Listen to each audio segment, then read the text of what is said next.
Okay. Well, after some kind of glitch or something, a glitch in the matrix, it looks like I might be live now. I'm not 100% sure if I am or I'm not. I don't know. So if there's anybody in the chat who can let me know, that would be awesome. I would really appreciate it. It looks like I'm streaming, but I don't know. And it's been a while since I've been on YouTube. I've been messing around on Twitch, on my Twitch channel. I'm trying to figure out which platform I like the best. Hey, Paul. Thanks, man. Appreciate it. You can hear me okay, I guess, right? That's awesome. Let me know if you hear any music, because if you hear music, I'll shut it off because I don't want to be any kind of copyright violation. Cool. So it looks like it's working. All right. Yes, indeedy, that you can hear music or you can't hear music, Paul. Because if you hear music, I'm playing Rush right now. So if you hear Rush playing in my headphones, that's a problem. Music isn't audible. Beautiful. Great. So I can rock out while I'm painting. Haha, great. So it won't be so boring for me. But it'll be boring for you guys. I'm happy you could join me, Paul. I was just saying that I've been experimenting on Twitch and wondering if that's the platform I want to use. So I thought tonight I would give this a shot and see how it goes.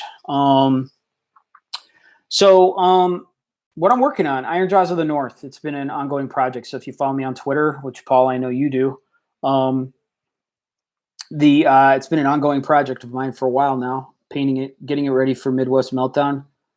Hopefully that will actually take place and we'll be able to all get together. So I'm imagining, Paul, that you'll be at Midwest Meltdown. Anyway, so what I thought I would do with this Hangout, the way I've been doing it on Twitch is I've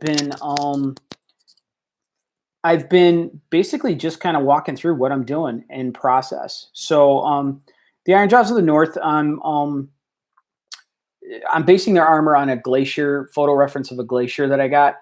So I'm doing different tones of blue, trying to do something a little bit different. I'm also painting it up, since this is the first time I'm showing these on YouTube and my followers on YouTube. I figured I would kind of maybe start explain to you what I'm using and the colors and stuff. So the first thing is everything's done in scale color.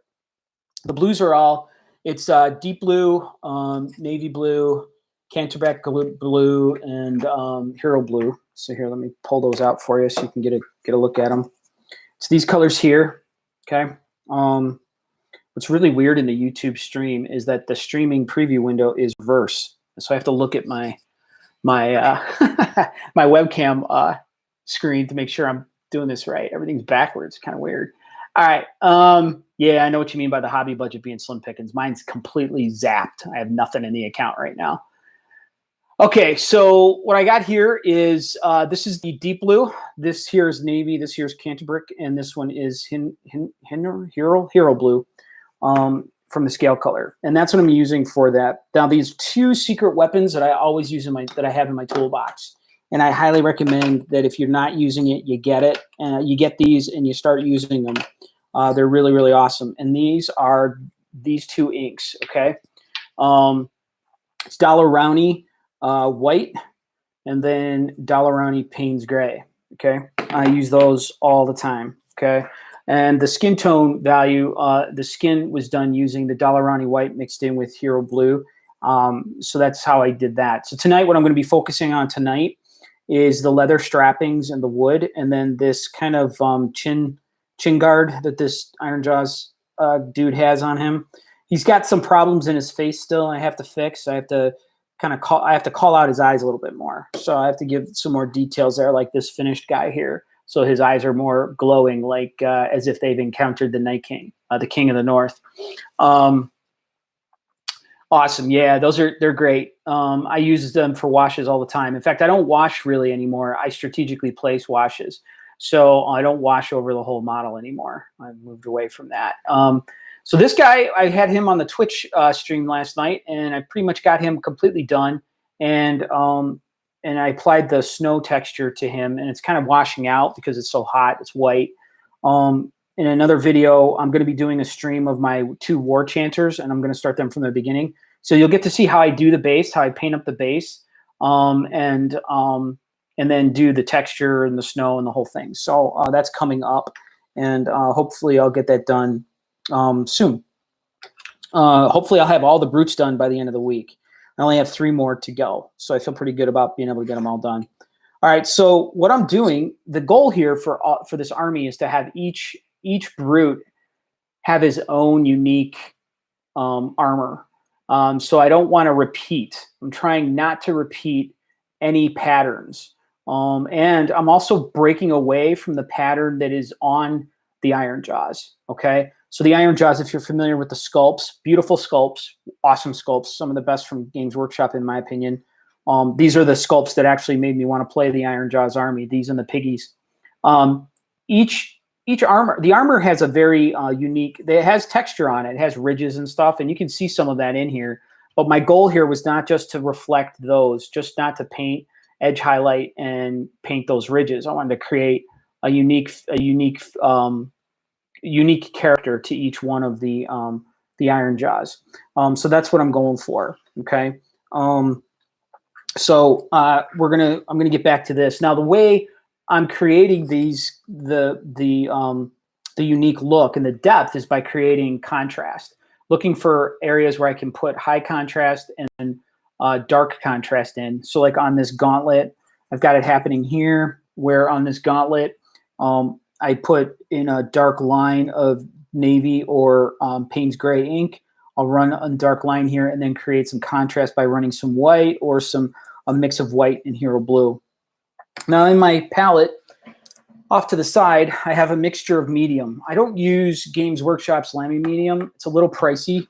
So I use this. I use Flow-Aid from Liquitex. You can get this at any art store or hobby store like Hobby Lobby or Michael's. But any art store will have that. And then water.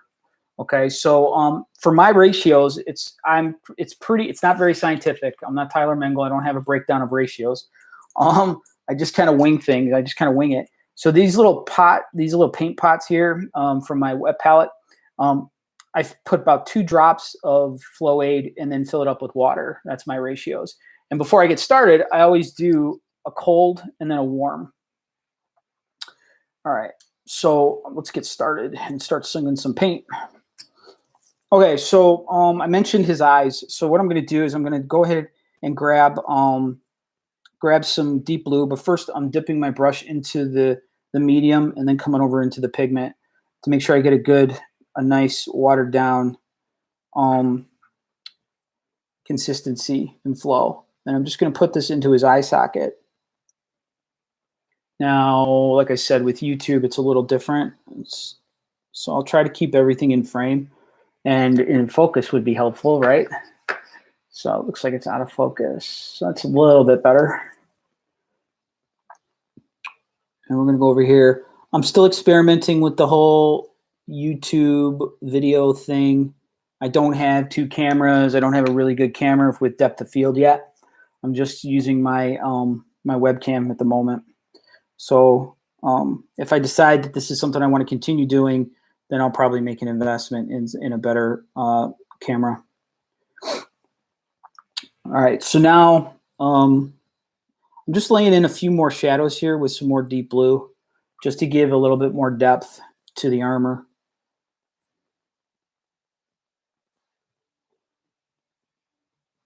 And I've got a little bit of runoff here, so there's a little bit, you can see it right there is a little bit of red that kind of ran into the armor there. And I want to fix that a little bit. So I'm going to grab a little bit of hero blue and just run a line down in here just to create a little bit more cooler tone there, just to give it some more separation.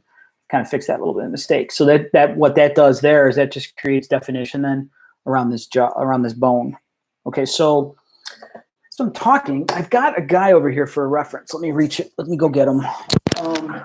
This guy here has the same kind of jaw, bone, thingamajigger, whatever that is on there. So I'm gonna kind of use him just as a guide, just to make sure that I am still trying to stay semi-consistent throughout the army. Okay, so I'm going to come over here with my red leather. That's this warm red. It's red leather from Scale Color, and I use that as the basis for all my leather and all the warm tones that are on these the Ironjawz. So I'm going to put another coat of that onto here, just to make it a little bit more rich, deeper. And I'm trying to be a little. I'm not going to just go over the entirety of this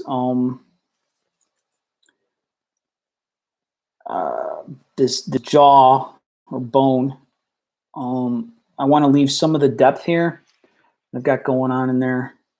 And when I say depth, I'm talking about the shadows. Okay, and there was no wash applied to this. This is just how the paint on top of the zenithal laid in. And the great thing about Scale Color is they're thin paints. Okay. All right. But, as I'm looking at this, before I actually go in here, I'm going to get these leather straps that are down inside here. I'm going to do the bindings first. So I'm going to come over to the binding, the leather strapping. The recipe for that is red leather for my base. My mid-tone is a orange leather. And then my highlight is Mars orange. I'll show those to you so you can see those. So you got red leather from Scale, orange leather, and then Mars orange. All right, so here we go. Let me touch this part up right here. All right, so I'm not trying to cover the whole thing. Yesterday I applied inks, chestnut ink, to these leather, the leather bindings here, to give it this kind of feeling that that perhaps it's been conditioned with oil. And now what I'm doing is I'm putting in some weathering by using this orange.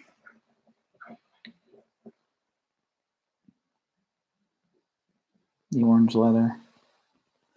I'm going to go all the way around.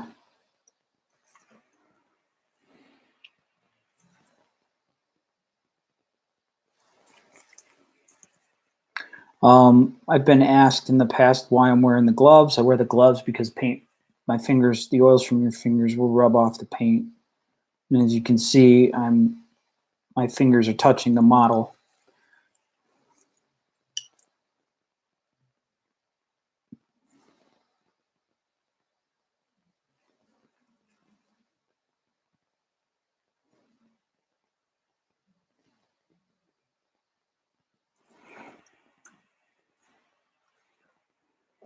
Okay, I think I need some more pigment on my wet palette. Nope, still active. Still a little bit more. So I think on this handle here, I'm probably going to have to go in here and go into the recesses a little bit and do a spot shade into the recesses. I am using a rather large brush, which I probably would probably be better to use a smaller brush, but whatever. Yeah, I gotta move my paper towel here. I'm going to grab some more orange leather, put it on my palette. Paul, what's the project you're working on right now? All right, here we go. Again, I'm not covering the whole thing. I want the red leather to show through. I want there to be depth. I'm going to go around the whole. I'm going to hit all the leather bits on this model.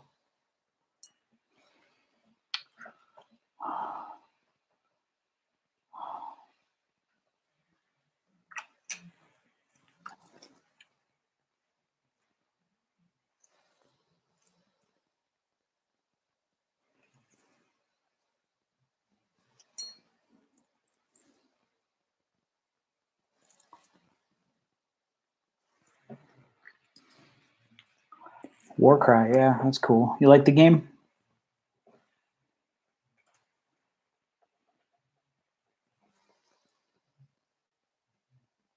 Putting some chestnut ink over this just to smooth it out.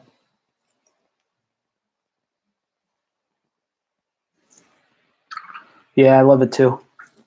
It's actually rapidly becoming my one of my favorite games. I actually kind of prefer playing it to AOS lately.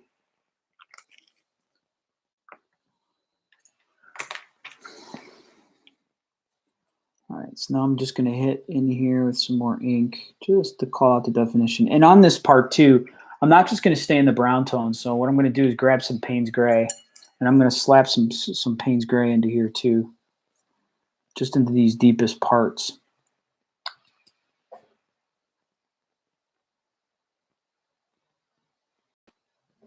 That's just going to give it a little bit more pop, a little bit more definition.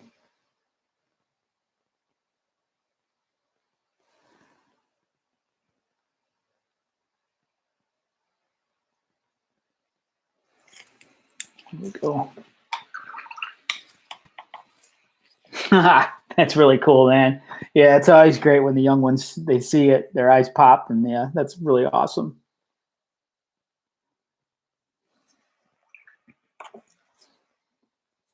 All right, going to hit in here with a little bit more Payne's Gray just to enhance it, just to deepen some of these shadows in the recesses. I'm not going to worry about these areas that I might overextend the Payne's Gray, like I hit into the gauntlet there.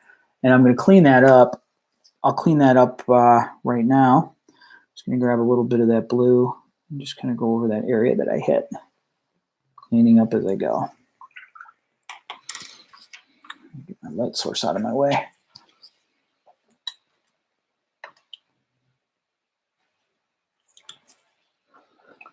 You know, there's nothing better when your kids have fun with the game, and then, you know, it's pretty awesome. When my boys started to take an active interest in the hobby, it was like a dream come true. Of course, now it's bittersweet because as they're older, they don't play with their old man nearly as much as they used to. With 2 in college, it's tough. Although I'm lucky, as you are, Paul, during this whole COVID thing, I've been able to actually get games in, so really hasn't been too bad for me here at the Holy Hammer HQ. Sorry, that was off camera there. I'm flipping it upside down so I can get the better angle on those areas of the model that I need to touch. All right, I'm going to let that dry. And I'm going to come in with the orange, the Mars orange, for some hotter highlights. And obviously, I'm not going all the way down. Just going to hit it on the edges. Now, I'm also going to do a little bit of stippling texture on some areas to make it look like that kind of worn baseball glove look. I have some of that happening. Oh boy, this one's not a good example. I have to fix him. So you have some of this that texturing happening on the belt there. Get some of that worked into here. It's a little bit more Mars orange. Are you planning on, were you thinking at Adepticon this year, were you thinking about maybe incorporating some of the Warcry stuff into the dome?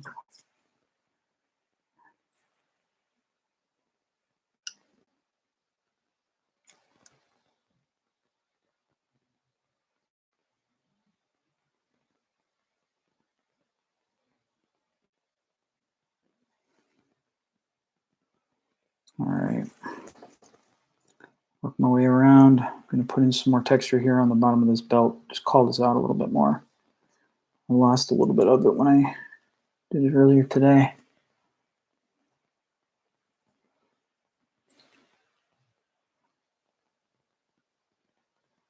All right, so that's good right there. All right, my music stopped. Why did my music stop? I don't know. That is weird. I don't know. So strange. All right, back to it.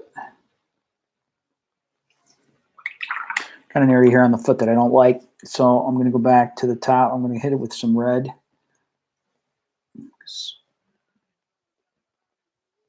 Just to cover up some of this blemish here.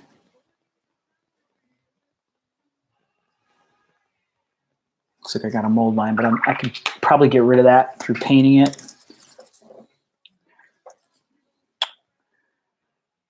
All right, back to the straps. More Just going to drop in some Payne's Gray in here, creating some separation between each of the leather bindings.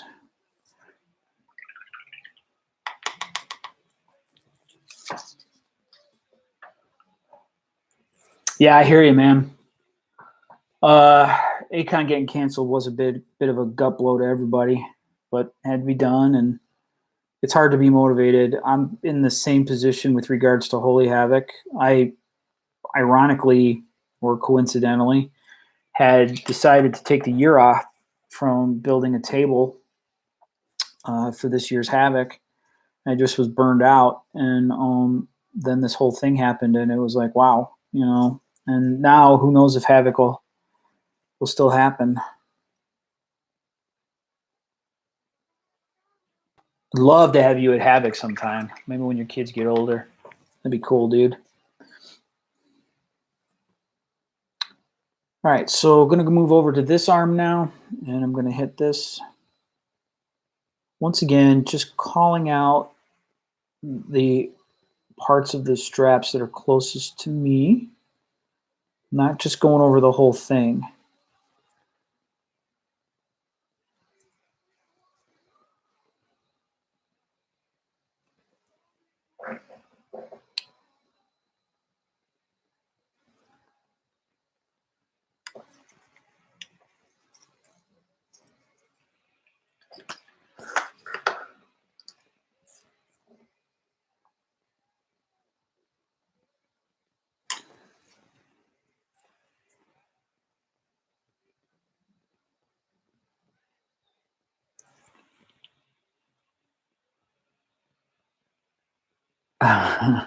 Yeah, going through the photos will do it. It happened to me. You do find motivation when you look back at your photos and you see all the fun that everybody was having, and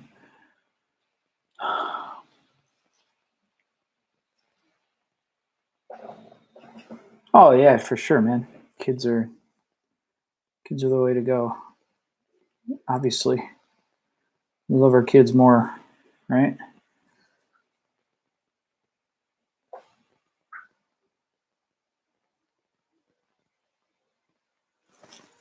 Okay. Gonna bring the colors around.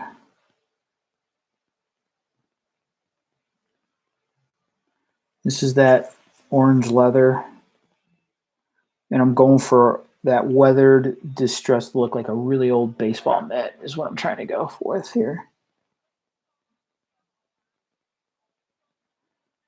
So like my baseball glove has like these areas where it's got where I like conditioned it and it's real rich, and then there's these other areas where it's just like this really worn orangey bit. And this acts as a nice well, sorry, bumped the camera there.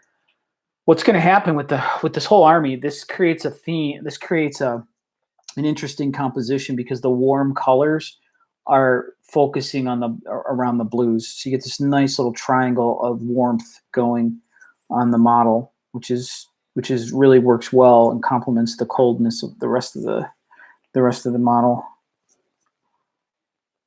All right. Whoop, off camera. Yeah. Sorry about that. Still learning. Bear with me.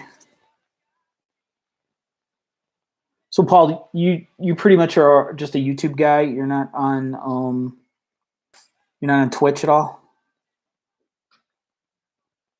I don't know which platform I like better.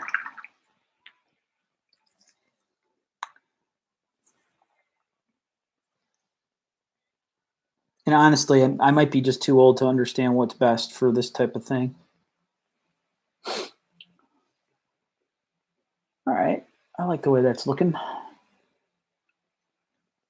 think I do want to put a little bit of ink into here just to push that back a little bit. And I'm also going to hit it with a little bit of Payne's Gray.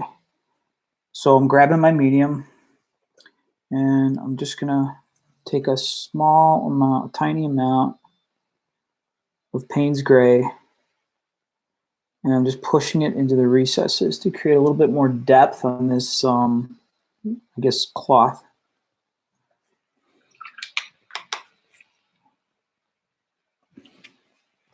Okay. That's good to know.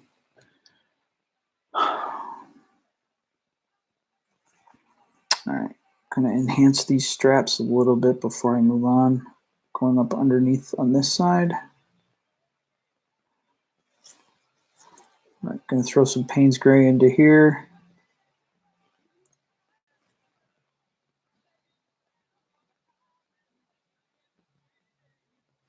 Well, thanks for jumping on tonight, Paul. I appreciate it. It's not so lonely.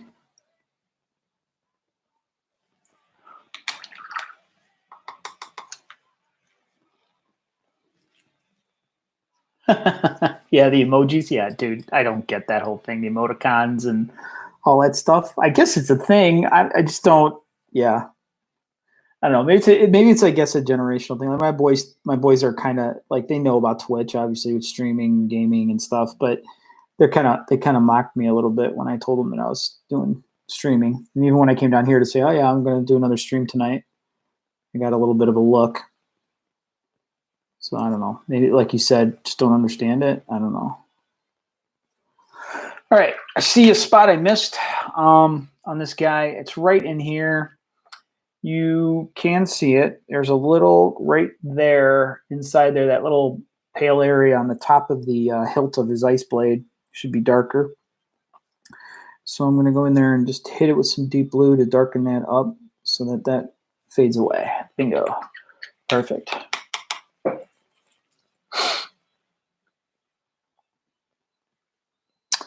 Got a bit of an issue in here with this. I'm going to have to get up in there. So I'm going to grab some of this red leather. See if I can't take care of that. This would have been a situation with sub-assemblies. I'm not a big sub-assembly guy. I painted Marathian sub-assemblies. I've painted a lot. I mean, Bellboat, my gosh. Paul, you were the inspiration for that, right?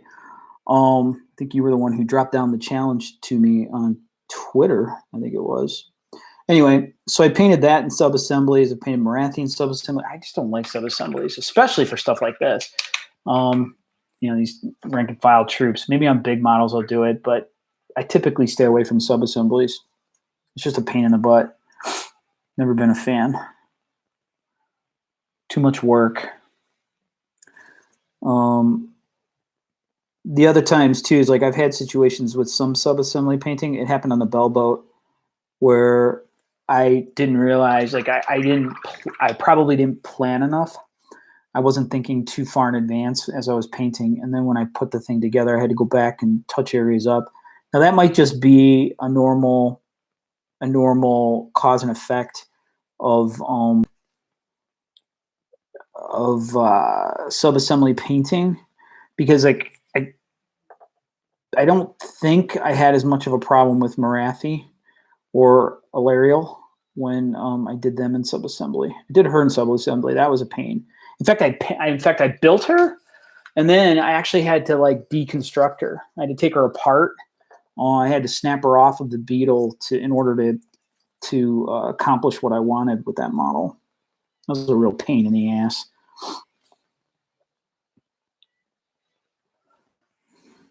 Okay, so I'm still going in here and just putting in some deeper tone here into these recesses on the leather bindings. I just want them to be a little bit deeper. Now, under the camera here, everything looks fine. It looks super, super hot. In fact, sometimes, you know, like under these lights, I definitely pull the model away to look at it under different light sources. Can't stress that enough as you're painting your models to do that. 9 times out of 10, whatever I paint is not bright enough for like the venue halls. Like some of the venue halls, just it feels like the models are just still too dark. So what I do is I test it on the tabletops here. I leave a few tabletops up, and then I'm able to test it. Squig faces are off. Ton of detail inside the mouth. Yeah, that's tough. I don't know if Zenithal would be your. Yeah, the Zenithal would be a problem on that. All right. Let's see. All right, we got a leather strap here. I got some issues down inside here that I want to clean up. Taking some Payne's Gray, throwing in some shade in here real quick. just to pop it a little bit, pull this part of this satchel away from it a little bit. Grab some of my orange leather, and I'm just gonna stipple in some orange leather on there. There we go. Just so it has some texture to it. I don't want it to be just a straight line. Okay. Some issue with the pants. This loop got painted brown. I'm gonna touch that up with some black.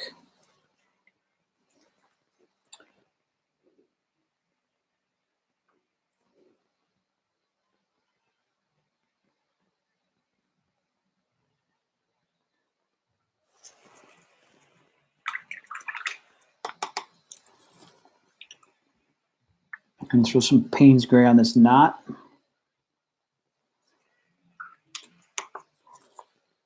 Okay. All right. I think I'm at a point where I can move on to the bones, the teeth.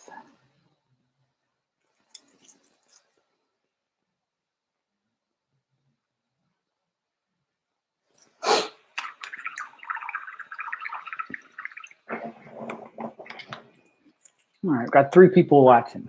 That's probably one of those people are me. Okay. Let's see. Let's get this part done. All right. So I have a brush here. All right. I'm gonna grab some of this Ico yellow and start working on the bone.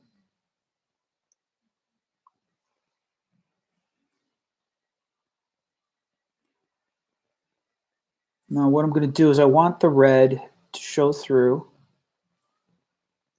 So I'm working with very thin layers.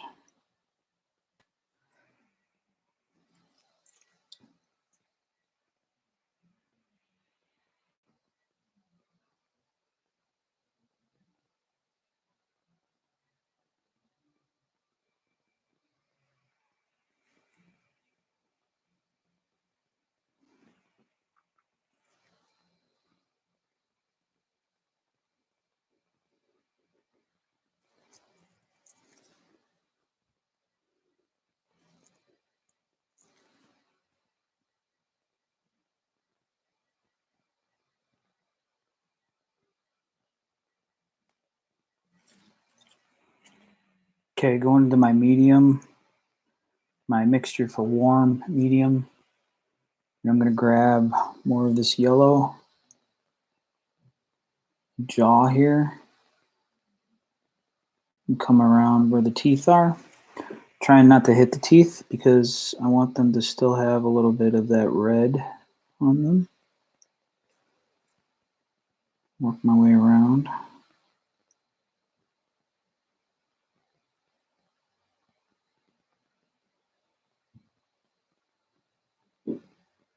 Just remembering that if there's any area that I mess up, I'll just fix it. Not a big deal. I like this little depression here, so I'm gonna maintain that by not painting yellow into that depression. I'm gonna make sure that I let the gradient that's happening there, that I'm gonna work with that.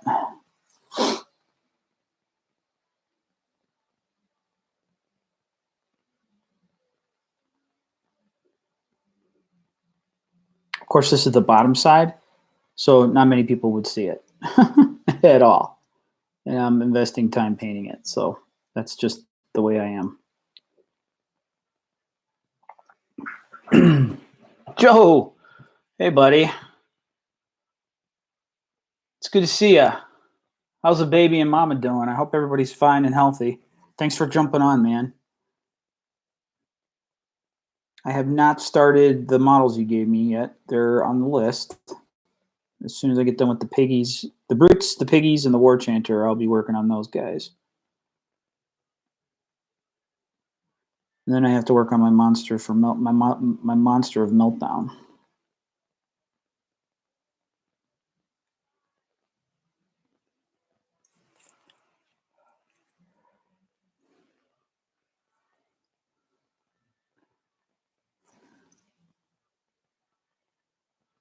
All right, so once again, laying in the yellow, going all the way around. I'm avoiding those leather bindings because I'm going to paint those like the other leather bindings on this guy. And I'm letting the paint do the work for me. So this is very thin paint with the medium on here, and I'm letting the red come through to give depth to this bone, okay? Because when it's done, I won't have to wash it at all. It's just gonna have a good, it'll have good depth. It'll look more natural and not as muddy.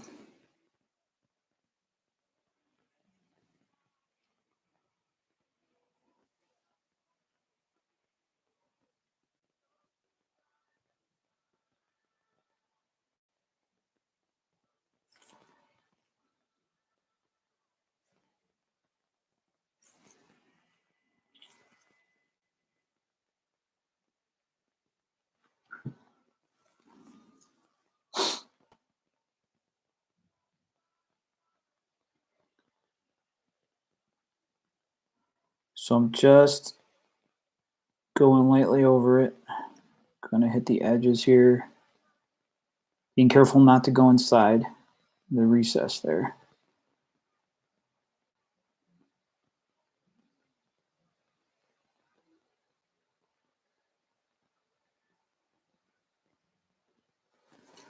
Okay, how we doing?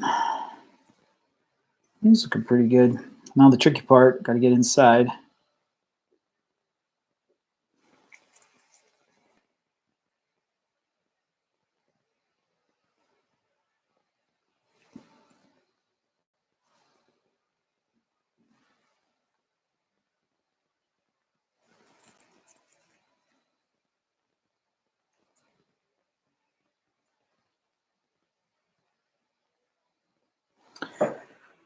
All right, it's a good start. Got kind of an awkward thing happening here. So even though I liked it,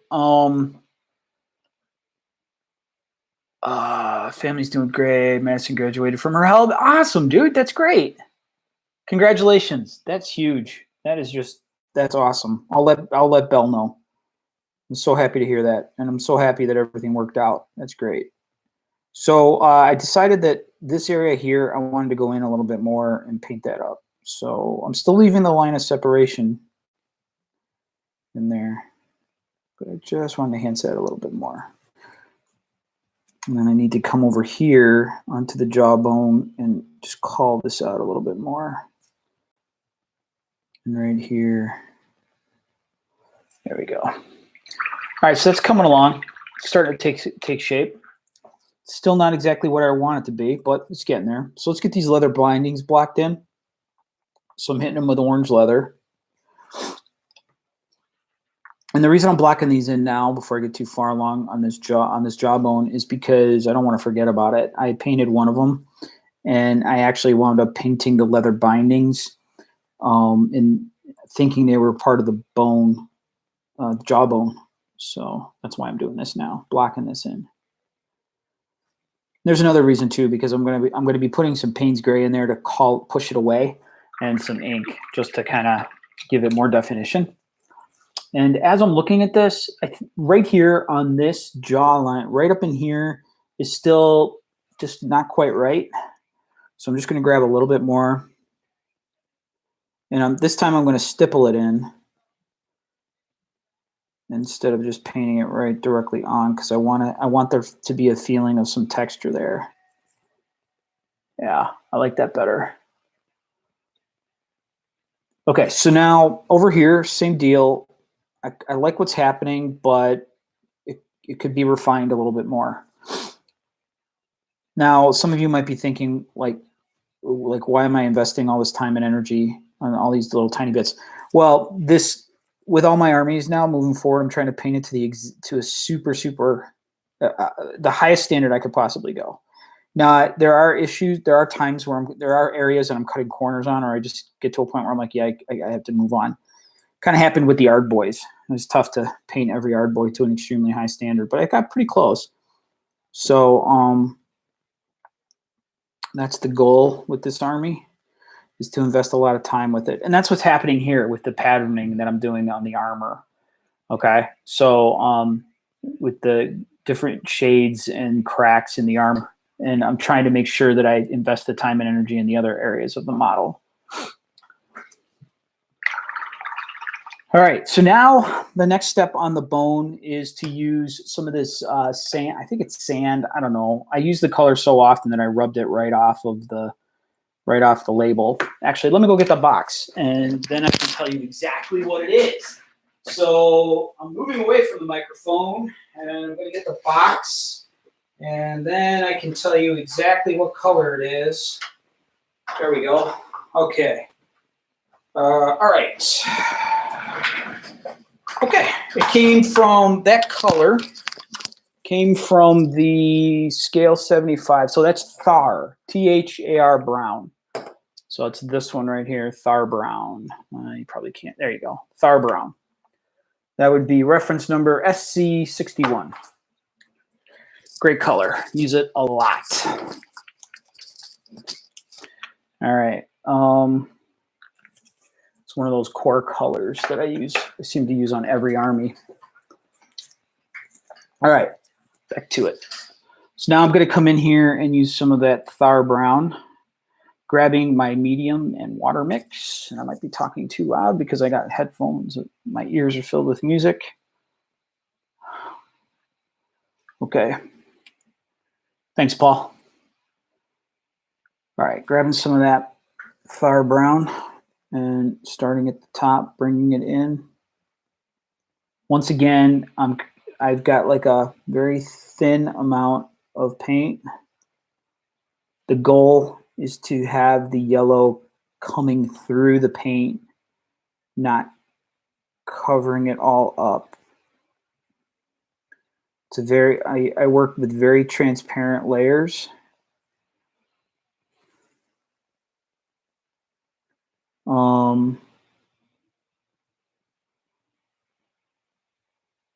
So what I do is I don't just paint over that whole thing and leave a little line.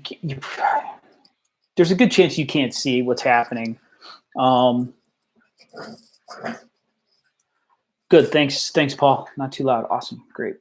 You probably can't see what's happening, but the yellow is coming through. Okay, and the Thar brown. In these areas where I want it to be a little heavier, I'm going over it multiple times to make sure that it's more opaque. But in those areas where I want it to be, have that yellow shining through, I'm being very deliberate in its placement, okay? Leaving a little bit, kind of the heavy metal style of painting where you leave a little bit of that the underlayer showing, okay? But this is more, it's more like glazing because I am glazing these colors onto the color beneath it.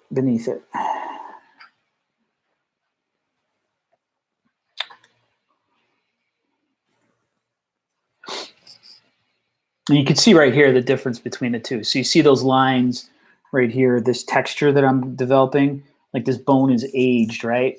So, hey, Brendan, it's good to see you. It's good to see you, buddy. Thanks for joining me tonight. It's been a while. I think you were on the first one, pal. So I've been doing stuff on Twitch, and I'm trying to figure out which platform I like better. So, and so I thought I would live stream tonight here. I will not be live streaming tomorrow night because that's Warhammer Weekly night. But I will probably be doing some live streaming again on Thursday.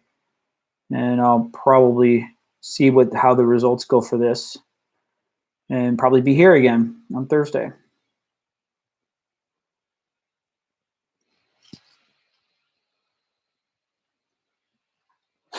All right, so what I was saying about the lines, okay, so I want to create texture here as I'm painting it, all right? So the way I'm doing that is it's like I know you can't probably really see it very well, but it's definitely doing what I want it to do. It looks like an old bone, like bone has texture to it, and that's what I'm going for.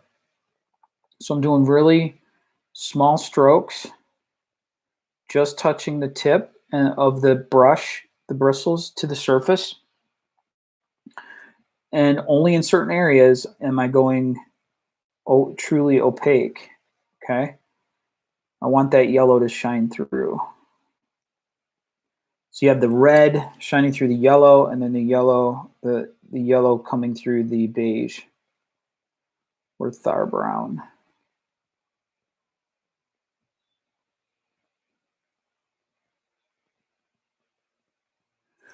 All right. Now on the top of the model, I'm going to hit it right here, the very, very top of the jaw. Okay. Now down in here, I got a real problem. Cool. Glad you'll be back, Brendan. I got to get down in here a little bit better. So I'm going to grab some of the red, and I'm going to mix in some Payne's Gray. So I'm going to grab some Payne's Gray from my wet palette, mix in, grab a little bit of medium too, mix it in with a little bit of that red to create a reddish shadow. And I'm going to drop that down into here behind the mask. This, I don't know what the hell you would call it. Somebody tell me what it is. It's like some kind of armor faceplate. There's a like a term for that, like neck armor, and I don't know what it is. Okay. So I'm dropping some of that shadowy red into here just to darken it up a little bit. Okay.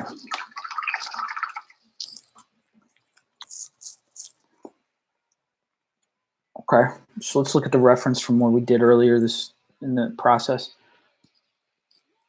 All right. So this one here is not as it's warm. It works. It's got a little bit more darker tones in it than this one that I'm working on tonight, but that's okay. I like it, and I'm okay with that. Two different units.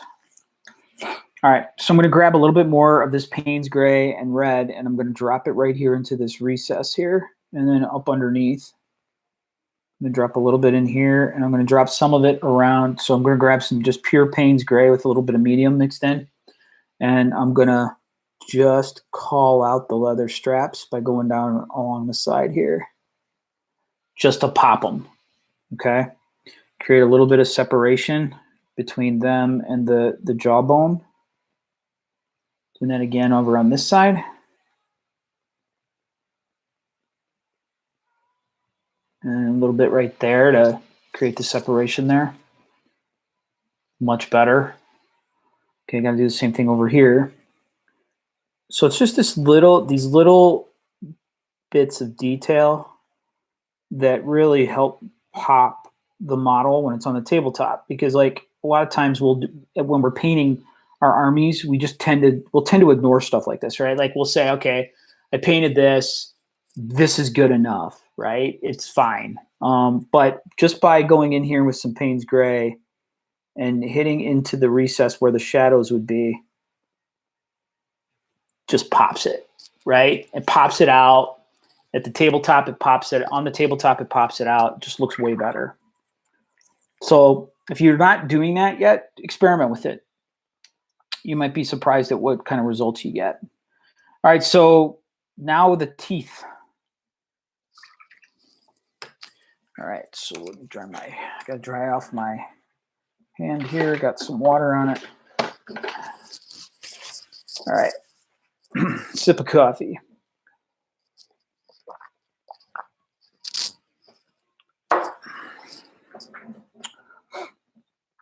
All right, it's time to move on to the teeth. I think it is. Although, there's an area here that looks a little, right in here, I don't like what's happening there. See that little speck of paint there? Yeah, I don't like the way that looks. So I'm going to darken that up.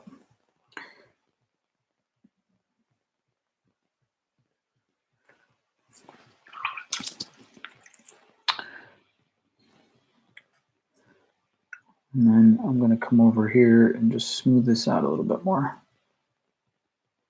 There we go. I like that better.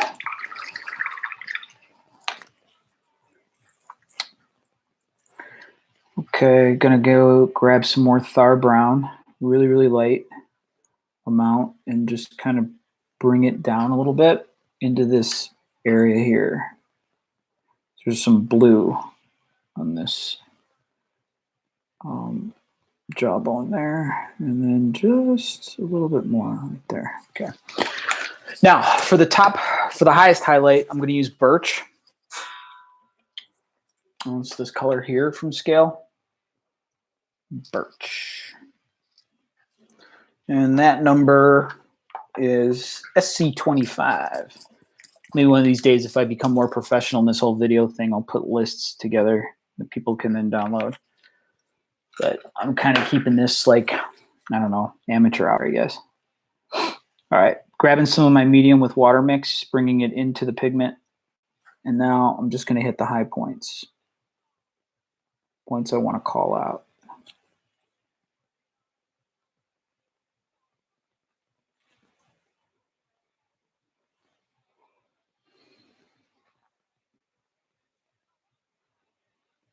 And I'm stippling it on.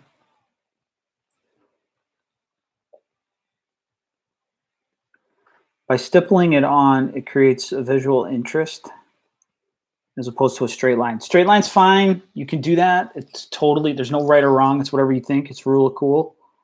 And I like the way the stipple effect works, looks on there.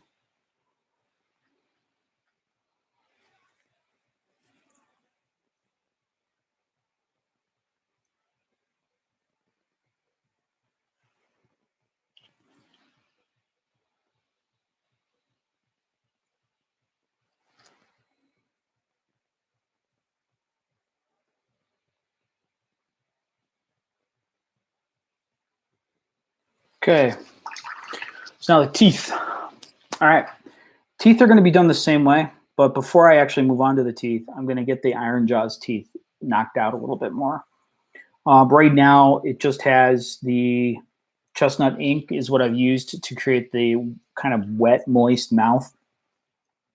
But what I want to do is I want to highlight the edges there a little bit. So I'm going to grab some of the Thar. I'm going to go over just the tips, but I want the plaque look on their teeth, right? But not on the very, very tips. So down close to their lips and gums. So I'm just hitting the tip of the teeth with that highlight.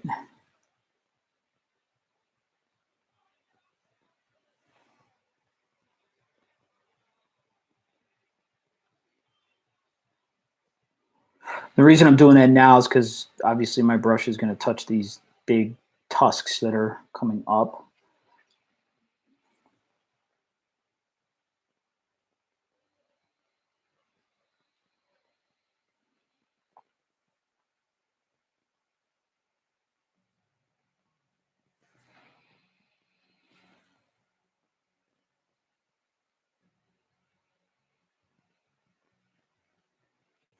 Just like that. So now it pops a little bit more.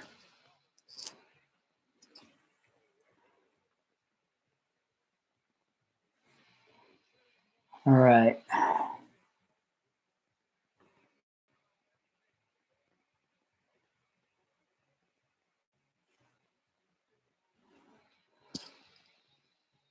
Okay, I dig that. All right, so let's do these teeth.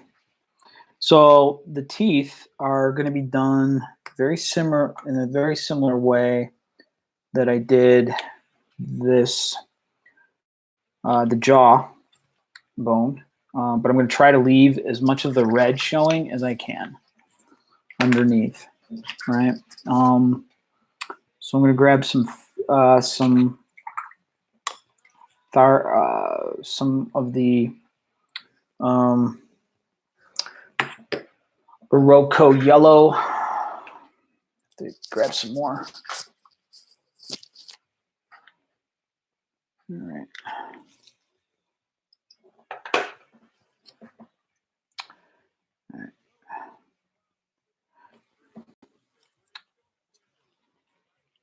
All right, so once again, I'm going to be trying to leave some of the red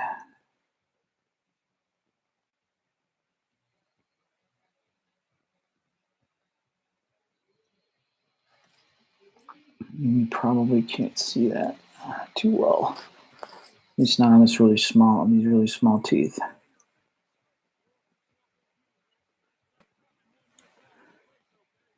Okay. This needs to be deeper in the reds. It's just too light down there.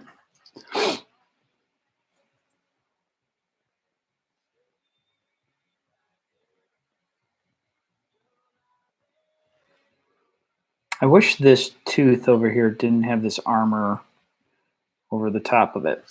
I wish I would have scraped that off. All right, Paul. We'll see you, buddy. Thanks for hanging out for a little bit. I appreciate it, man.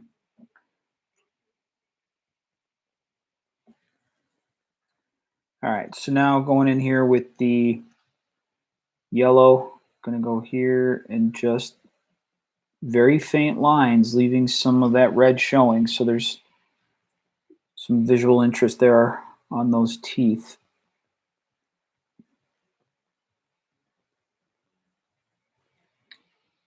Just like that. And I'm using a fine detail brush so I can get really thin lines.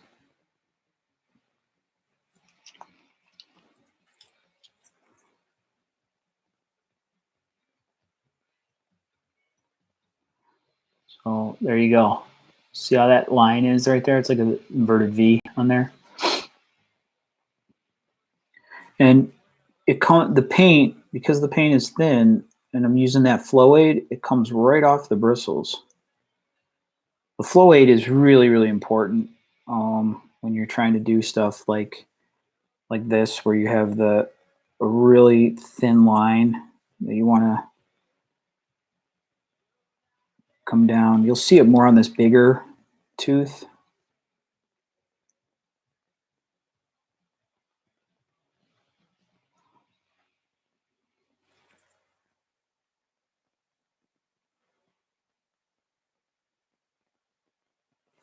So I'm just letting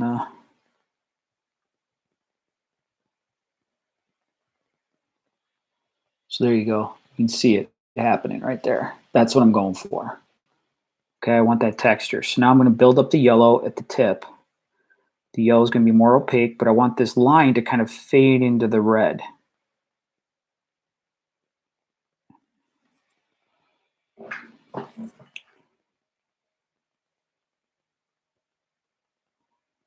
Goes like that red into the yellow.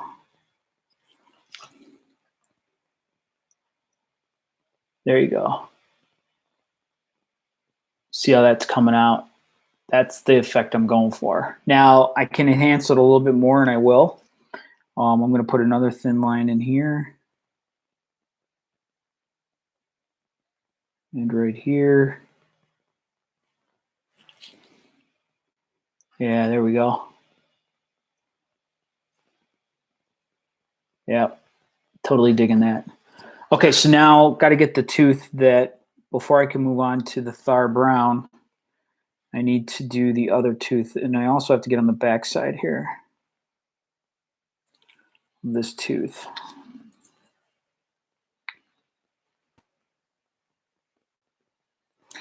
It's the same technique, except it's just, you got to be careful you don't touch the face of the model. And I put a little bit too much on there, so I have to smooth it out. There we go. I got to get each one.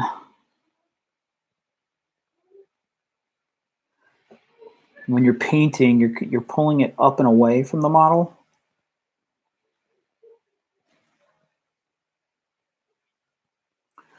All right. Yeah, I like the way that's looking.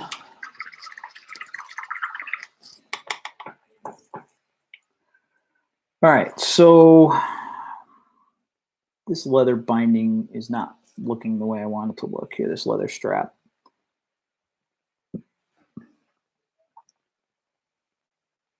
And the reason is that there's two there. So I just put that little bit of black, that little bit of Payne's gray in there, called out that part of the sculpt.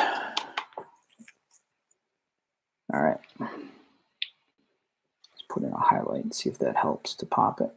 Highlighting this with that Mars orange Should help.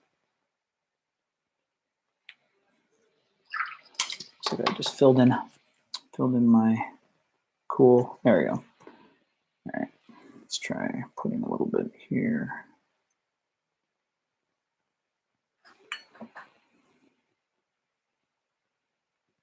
Just like that.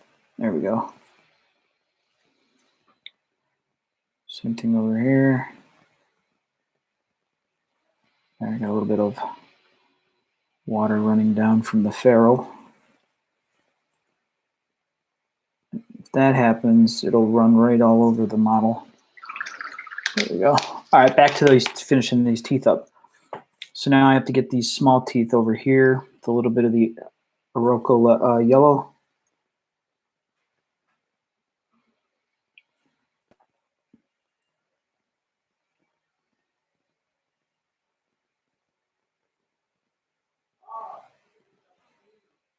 Okay, just kind of making this tip a little bit more opaque.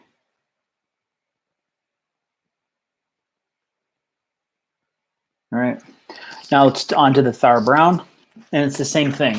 So starting with the larger tooth, I'm going to use the Thar Brown, but I'm going to let the yellow. I'm letting the Iroko yellow show through.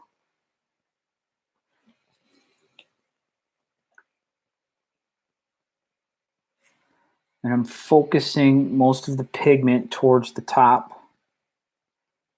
Just coming down a little bit. Whoops, sorry, that was off screen. There you go.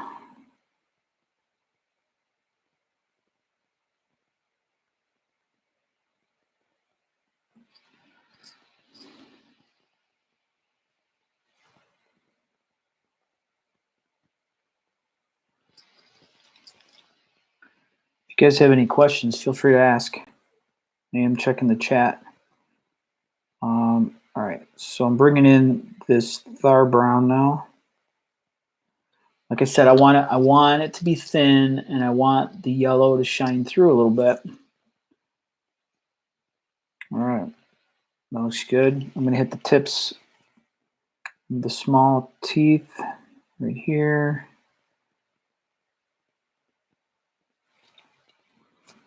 And over here.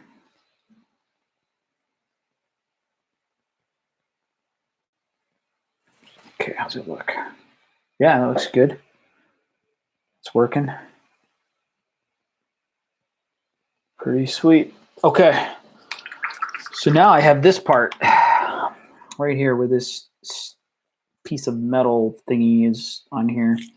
So I have to put the lines in. So I got my Iroko level, the yellow, and I'm bringing lines down from this metal cap that's on this tooth.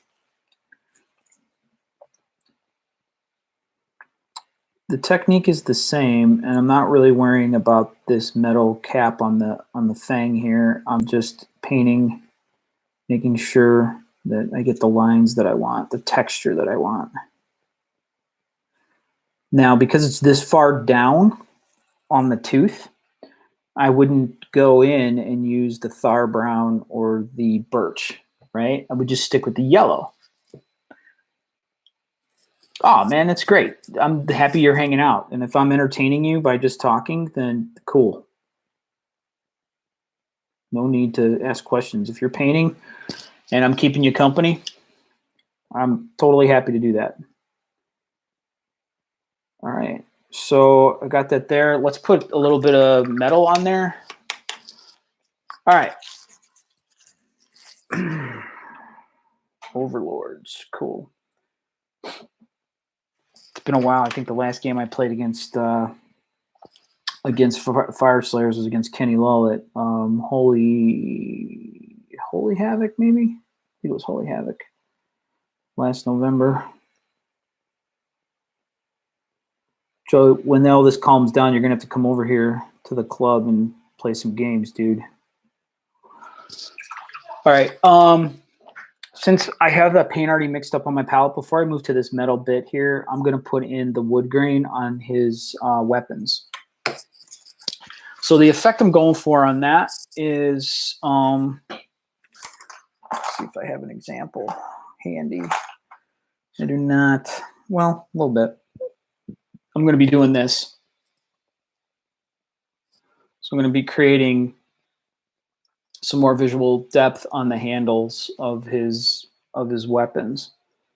So that wood texture there. Okay. It's the same. It's a very similar technique to doing the teeth, except this time I'm going to be using the same fine detail brush. I'm going to put my brush into the medium, which is the flow aid and the water, and then some pigment.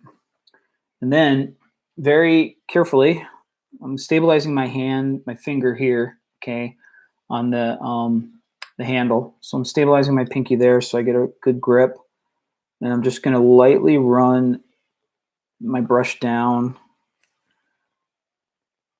and do intermittent pressure so that I get a varied line, okay? And I'm almost wiggling it around. Now, you could easily just dry brush this and call it done, but that's not the effect I'm going for. And I might have this might be my wrong brush for this, actually. Oh, okay. Holding your breath helps too. All right.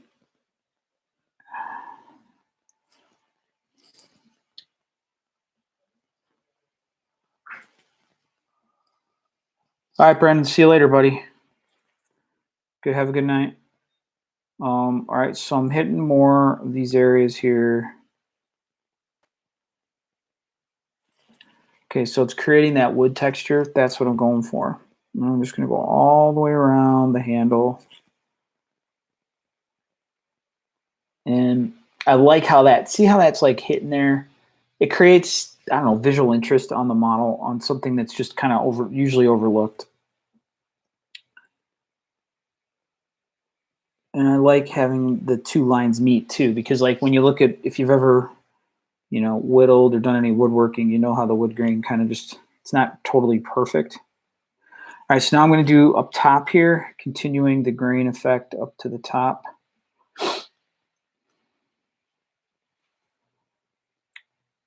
And I'm not really worried about the head of the axe. I can fix that later. So if I hit it like I'm hitting it now, I'm not too concerned about it because I'll fix it. Well, I'll fix it later.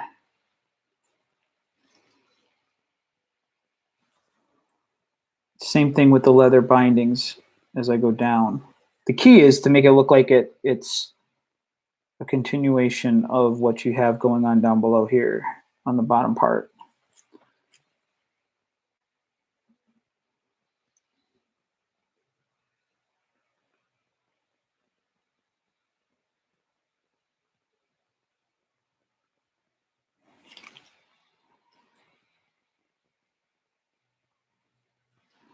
All right, so now we're going to make sure we get in around the side here.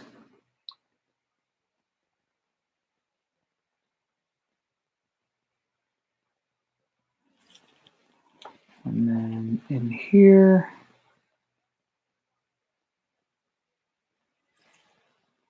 Cool. That top part, I don't like. It's a little too fat. The line's a little too fat there, so I'm going to fix that. I'm going to grab some of my red leather, which is the basis of my tones. And I'm going to put that right back in there. And I'm just going to touch over this one here just to kind of thin out that line a little bit more. All right, now I'm going to do the bottom part of this handle here. And it's the same concept. I'm wicking off the excess, making a point with the tip of my brush. Now I'm going to bring it down. Just like this.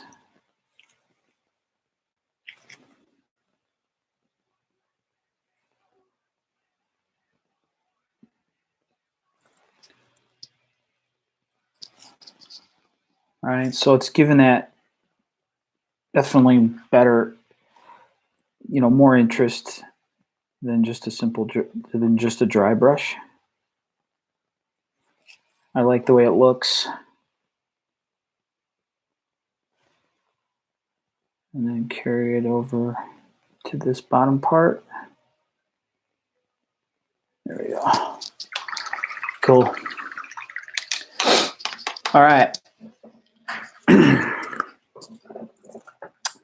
All right, so it's looking pretty good.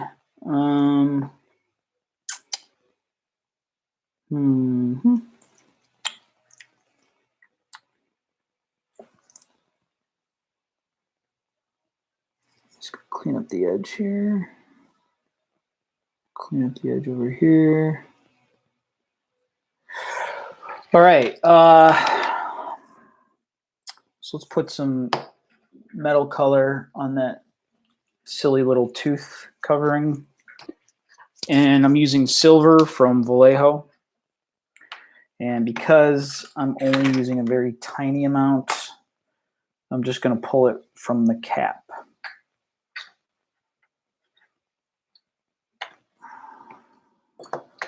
And one of the things I do when I do stuff like this is I get one of these jelly jars and I put the bottle of paint here to avoid spilling. And then I also use an older brush for metals. In this, I don't have a synthetic brush on hand, but I have this old Army Painter's sable brush. Now I put a little bit too much paint on there. I didn't wick off the metal color. So what I did was I was able to wick and then pull some of it off. The one thing about the Vallejo metal colors, they're very thin and they will run. So you have to be very deliberate, cautious when you're putting that silver onto, or any of that metal color onto your model, because it can just run all over and get into places you don't want it to get. All right, so that's good enough because I'm going to shade it using, I'm going to put some Payne's Gray over that. Okay. So let's see where we're at. Top of his head has some specks of paint. So I'm going to put in some more white and a little bit of Hero Blue mixed in. A little bit of a wet blend here on the top of his head. And then down here into his neck, there's some issues here with probably the way I assembled the model. I didn't do a very good job with this guy. It was probably late at night and I was being a little lazy. There's nothing I can do about it now. And here I just made a big mistake. So I'm going to pull this paint off. Just like this. And it already dried because it's such a thin layer. So now I'm going to cover it up with some deep blue. There we go. All taken care of.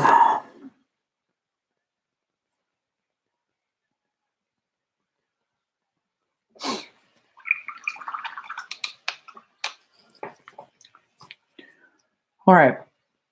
It's coming along.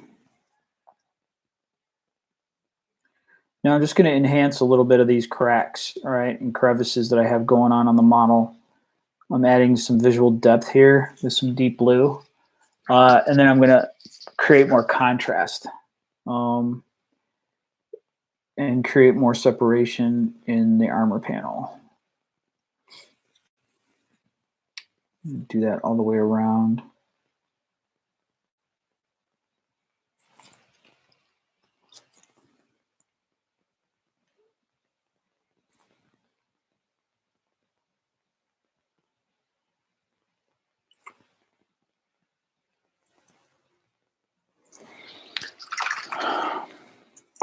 All right, I'm going to grab some of the Payne's Gray, and I'm going to throw it onto this metal covering, this cap that's on the tooth.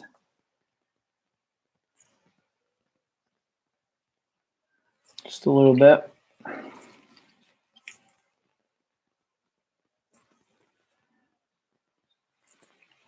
What I'm also going to do is I'm going to put a shadow underneath.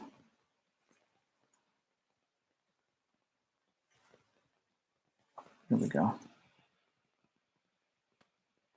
Yep.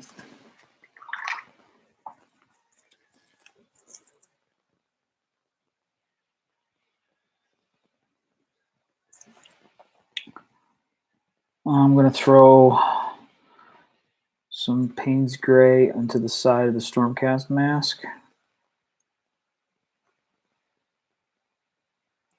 Spot shading. I'm not just washing over the whole thing. I'm putting it on where I want it to be.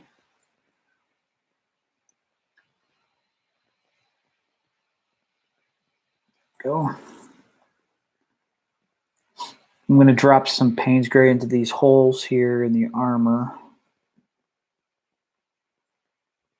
that are holding this plate, this bottom plate in place.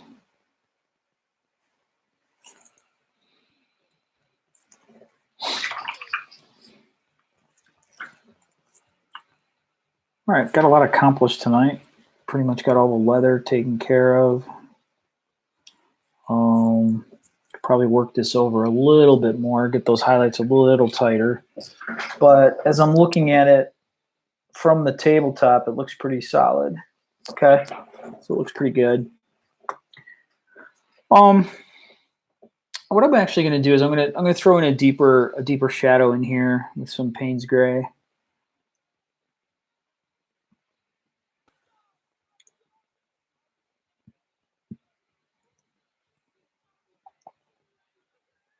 All right.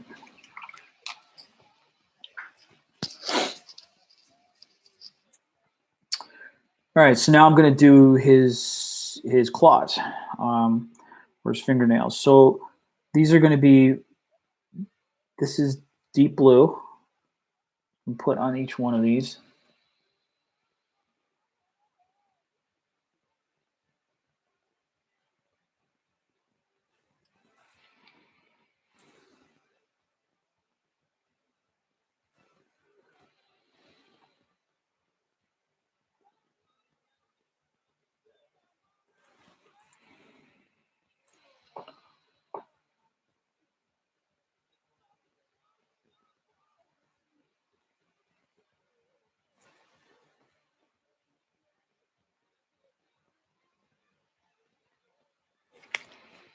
Okay.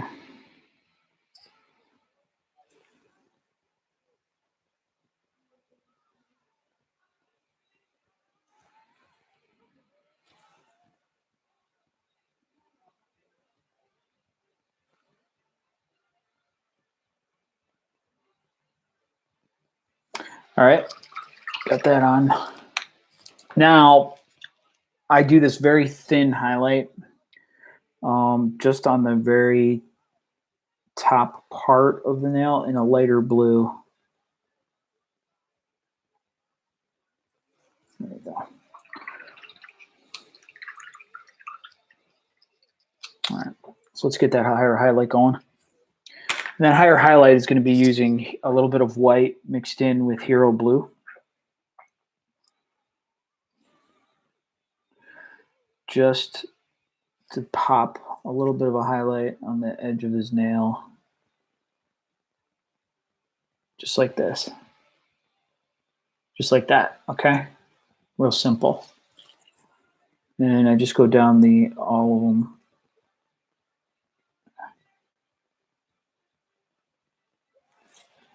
There you go.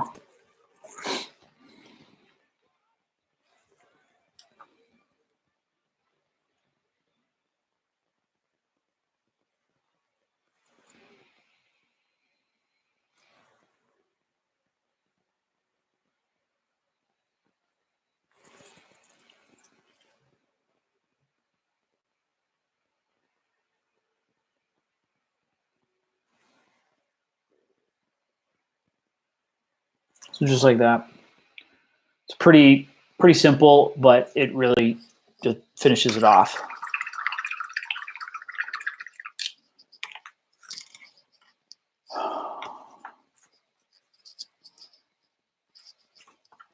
Yeah, how were those classes? Did you like them? I don't know if I know who Rhonda Bender is. I probably should, right? But I don't. Sorry, Rhonda.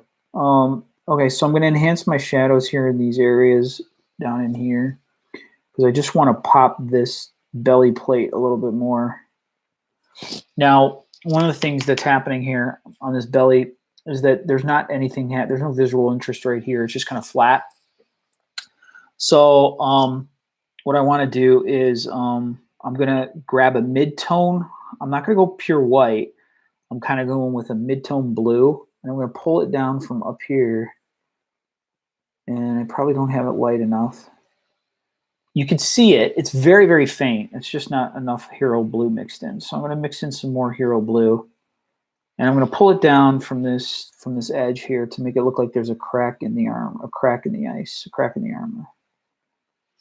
There we go. Just that subtle, that little subtle effect is what I'm going for. Just enhance it a little bit more. Bring it down like that. Let's see how that looks. Yeah, I like that. All right. Good edging there, good edging there. Use a little bit here on the kneecap.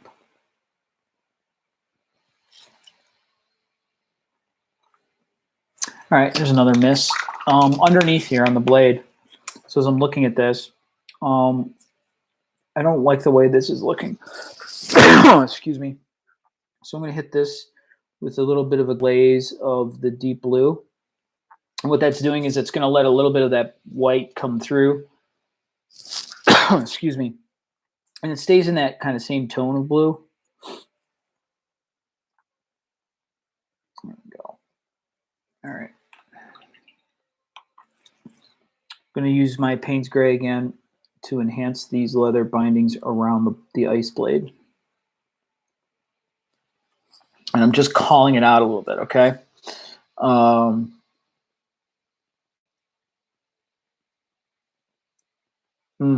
Yeah, I can imagine that would be a kind of a bummer, not having hands-on. If I was ever going to do a class, that's the way I would go. I would make sure it was hands-on. I mean, like if I was ever going to teach a class.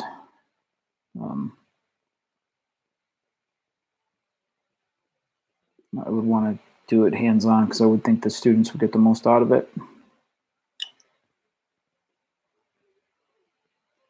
All right, I'm going to bring some of the Payne's Gray into here to enhance some of these deep areas to create more visual contrast and more definition.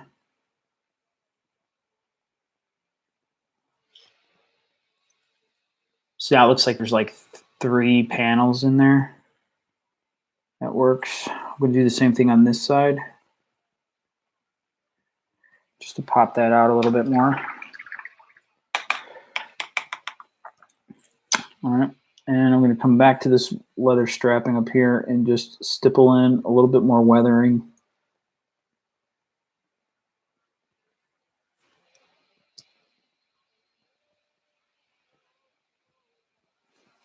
There it goes.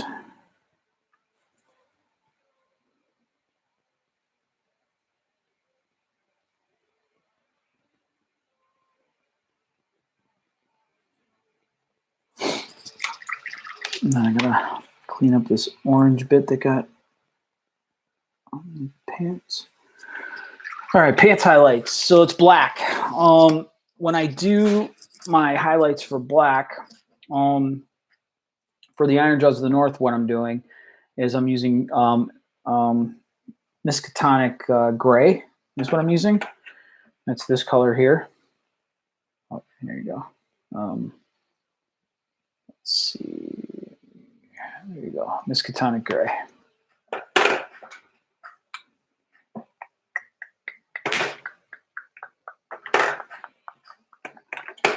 Okay, so it looks like I still have some on my palette. Is it still active? That's the question. Yes, it is. All right. And for that, for the pants, all I'm going to do is hit the high points with a little bit of this Miskatonic Gray using a fine detail brush. And if I go on too hard, I'm gonna tone it down with a glaze of Payne's Gray.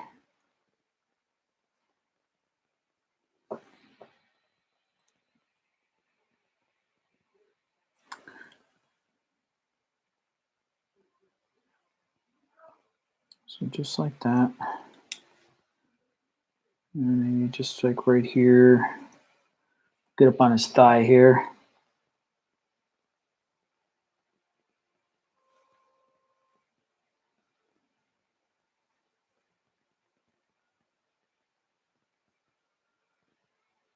Just like that.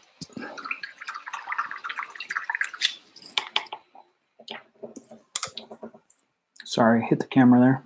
My bad.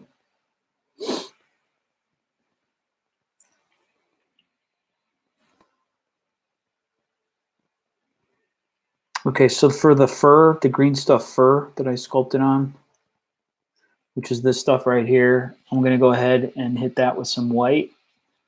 I already did it here in the front. And now I need to do it in the back. Yeah, the black and white contrast levels, that's a good idea. Definitely taking a picture is good. And if you have access to Photoshop or some other photo editing tool, you could do that.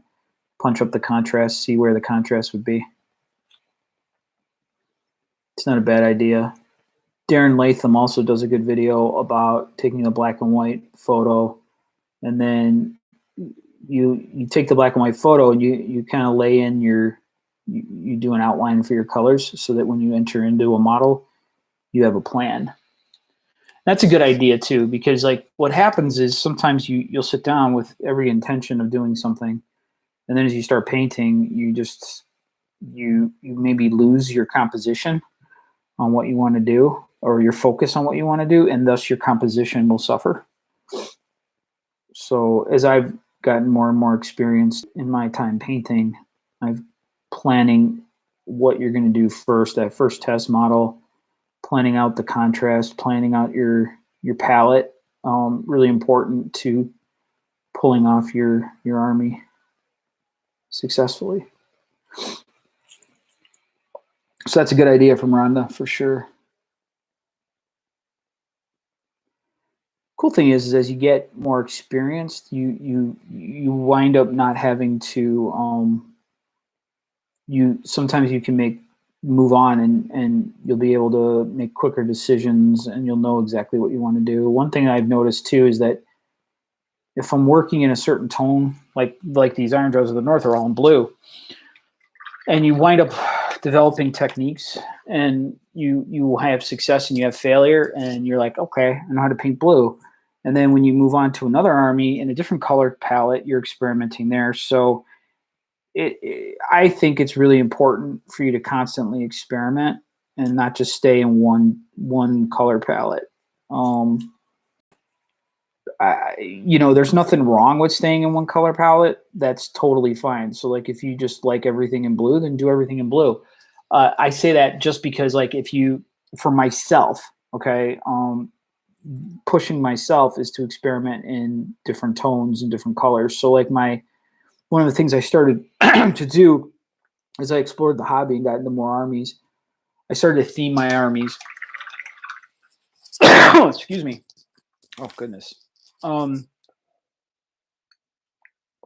what I mean by theme my armies, so like these Ironjawz are from the Frozen North, right? And they're wearing ice armor. So all my destruction armies are going to be in this theme.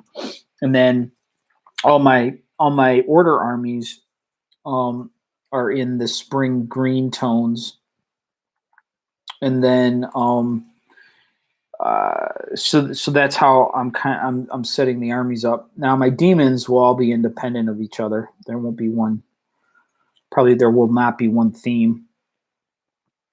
I'm basing my demon armies on their realm, their location. So like my Zinch army and then my Slaanesh army will all kind of be themed off of something from their book and my interpretation of that. So my Slaanesh army is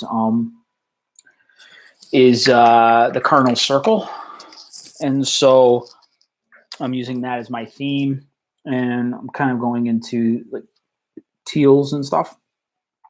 And then my I'm not real sure how I'm going to do my chaos. I know I want to redo my rats and hats someday. well, not redo my Rats and Hats, but like if DW ever releases a Clan Eshin or maybe some new models, I just don't have it in me to paint any more Clan Rats or Plague Monks. So I have no interest in enhancing that, and I'm holding off on painting my Warp Council, which is my my Demon Council, because I kind of want to paint all those models based on a new theme for Chaos. And my Warhammer Fantasy Battle theme was for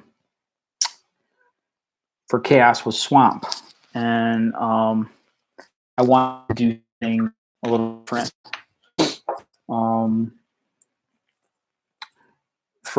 Than just do Swamp again. I guess Swamp would be easiest because then I could just play my Skaven army. My Rats and Hats.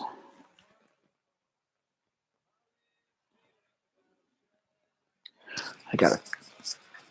All right, let's see here. Hold on a second.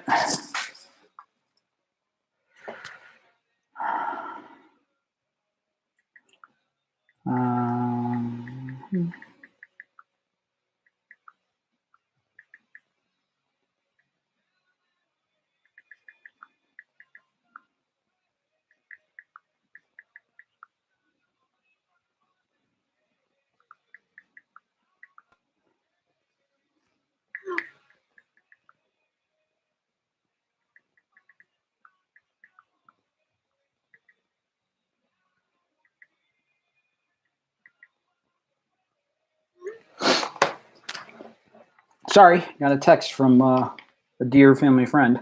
Had to answer. Sorry about that dead air. All right, and I didn't put my phone on private. So, okay, and I didn't want them to think I was ghosting them.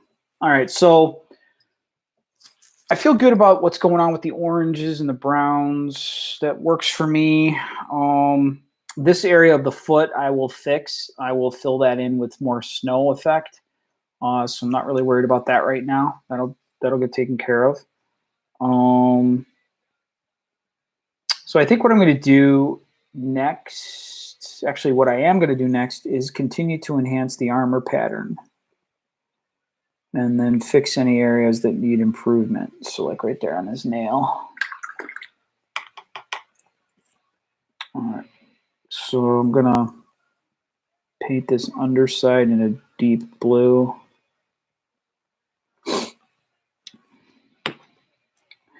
All right, so what I'm doing now is I'm kind of coming under the model, and like this area of the model will probably never be seen by anybody except maybe one of those crazy paint judges like me that picks models up and looks at them all over the place. So, so I'm painting these edges to make sure that that's painted. And see right here, you can see these inconsistencies here in the armor. It just doesn't look right. Okay, so what I need to do is I need to get that color in there. So like this area is just not painted. You probably can't see it. So here, let me take it off the paint handle. So it's like right up in here, it's not painted. So that's right there is, yeah, you can't see it. Let me see if I can get it. Right in there, you can see it now. Okay, so it's like gray plastic with a little bit of primer. Okay, it's like right in this area, right in there. Okay, and though nobody will see it unless they flip the models up, and you know, but I know it's there, so I'm gonna take care of it, and I'm gonna take care of that right now. So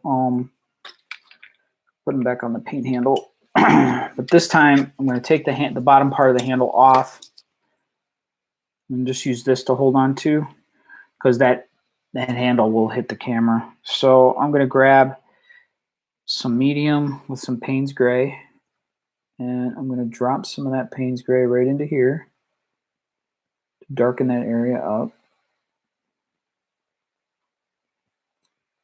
Doing underneath.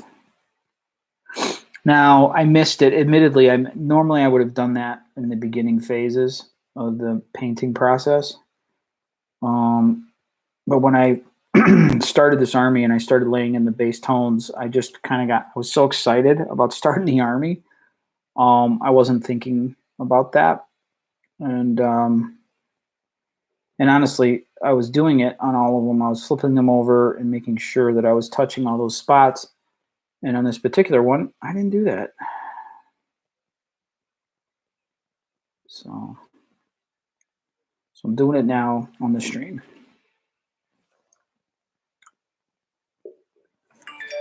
All right.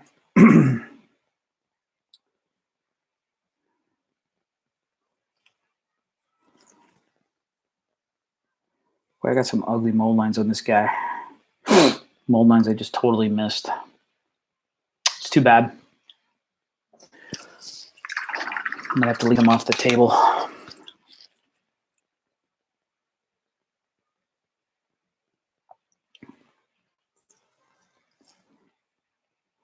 right, gonna enhance here. And there. Okay, and right here, this leather binding, I can see it.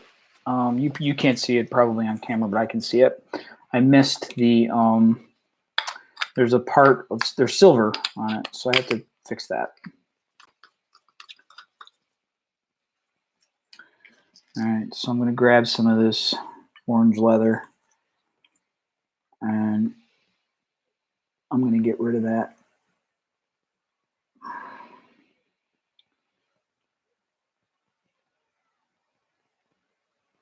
There we go. And identifying those types of mistakes, it happens when you're rotating the model and you're constantly looking. Like here's another one. Okay, something that was missed down inside there, right? So I was laying in the base tones of the red leather and there's a little spot right inside there. So I'm going to darken that first with a little bit of Payne's gray mixed in with the red leather. And then I'm going to just drop that in there because that might be all I need to do to shade that down. Because it is deep inside and it is in the shadows. And just that little bit really changes that, right? So it takes that, what I consider to be a mistake or a miss, and it removes it from the model. Okay, so right here in this area in here, same kind of thing happening. So I'm going to grab some Payne's gray and I'm just going to put in some shadows into here.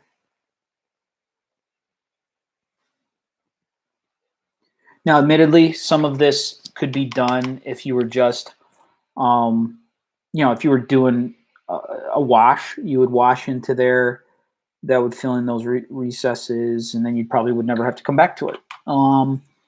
This is one of the issues with what I'm doing on this army, where I'm not just throwing in. I'm more deliberate about shadows, and so it's one of those things you just have to deal with.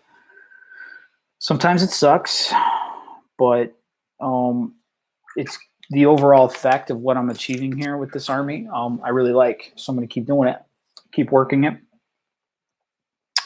All right, so I'm looking at his hand, his grip here, and there's not enough. I need to wash in some blue into between the fingers here and here.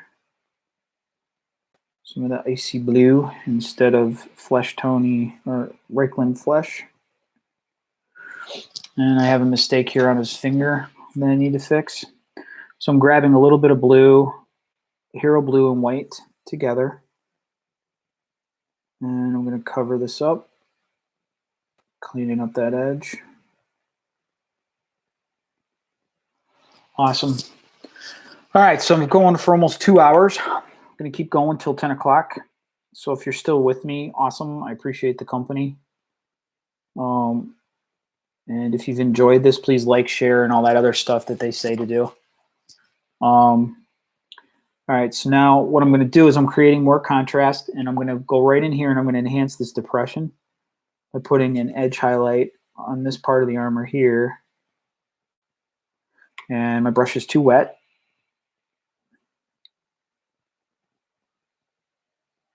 There we go. And I'm going to create some visual contrast between, and I will sharpen that line. I'm going to put some contrast, a contrast line right here. And then right here on the edges.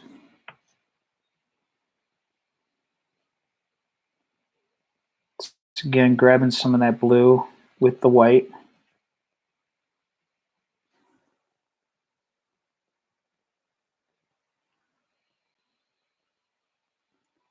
Okay.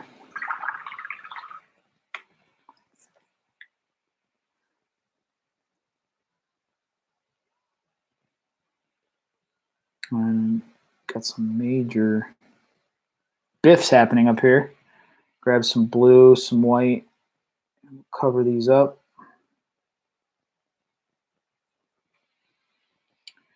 Grab a little white, glaze that onto the blue.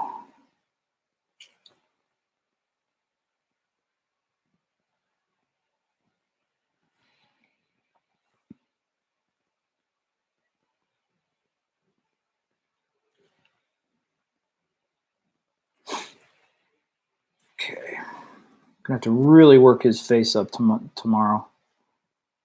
I have some definite work to do in here.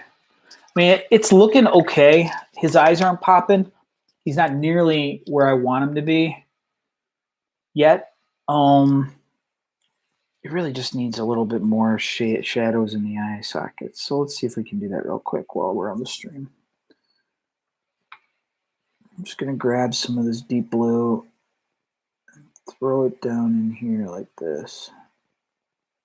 Up there. There we go. And some there. Put some of it underneath the nose. See, that looks better already. So just that little bit of shading up underneath the eye really is giving him personality now that he didn't have before. It was just kind of flat in there.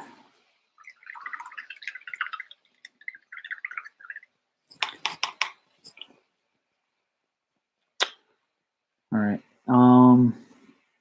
Gonna add some more blue wash or into these recesses here in his face. Both sides. Up here on his brow.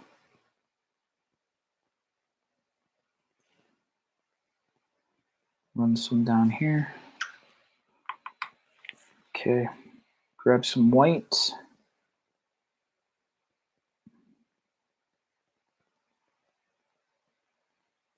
Hitting his eyebrows.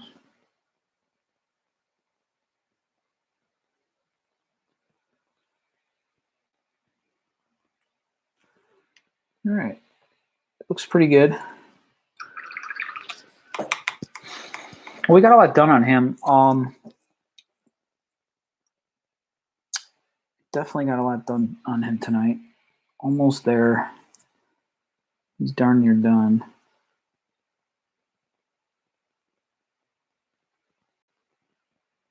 Really, it's going to come down to just refining these cracks that I want. If I want some more details into his armor, I have to work the shoulder pads a lot tomorrow.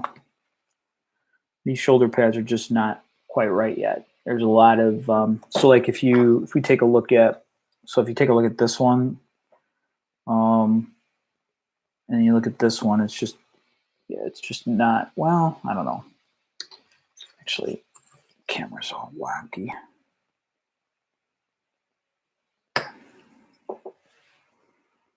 Actually, I could probably soften this one up.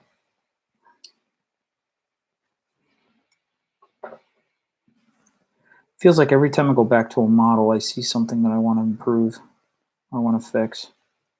It's probably a big mistake having models sitting next to me while I'm painting models, because then I see stuff. So just like right here, I had some harsh lines happening that I didn't really like. So I just softened it up a little bit. You can't see it on the stream because it's white. It's basically white on pale blue, white-ish color. So it's hard to see. Let's see about this one. Yeah, so like here, the line is a little bit more, the lines are a bit more defined. And I do like the way they turned out.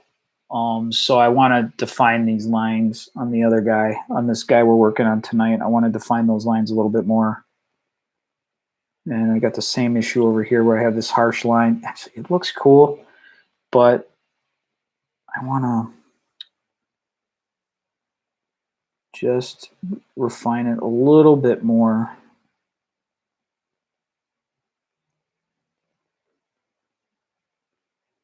What did I just say about looking at models I previously did? There we go. I could work on these things forever. You got to know when to move on, I guess, right? It's the key.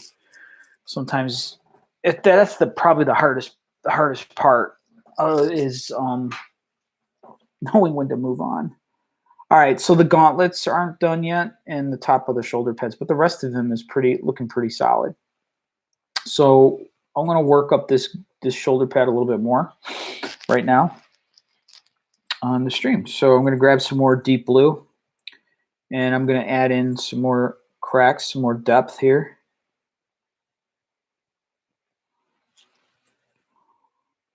And I'm going to go into this depression, and I'm going to hit that with some deep blue. And then I'm going to wet my brush, and I'm going to pull some of it out, just like that. Okay. We'll come back to that in a minute. Put an edge, blend in an edge highlight over here and over here. All right, so I want to put in a contrasting point here. So I'm going to grab some white with some hero blue. And I'm going to run a white line right through here along this deep blue line. And what that's going to do is it's going to create some visual contrast on the gauntlet. Okay, which is what I'm going for. Now what I'm going to do is go even deeper to make it look like this part of the gauntlet is raised and that this is pushed back. And so I'm going to grab some deep blue, and I'm going to run that right along that white line. And suddenly now this is going to be popping even more. And we're going to grab a mid-tone of blue, and I'm going to run that right through here.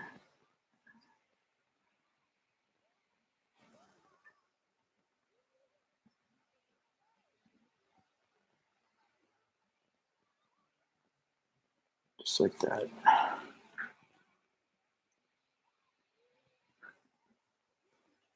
All right.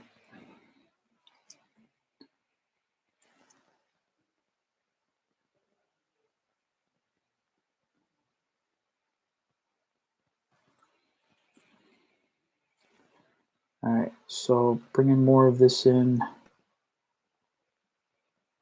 There we go.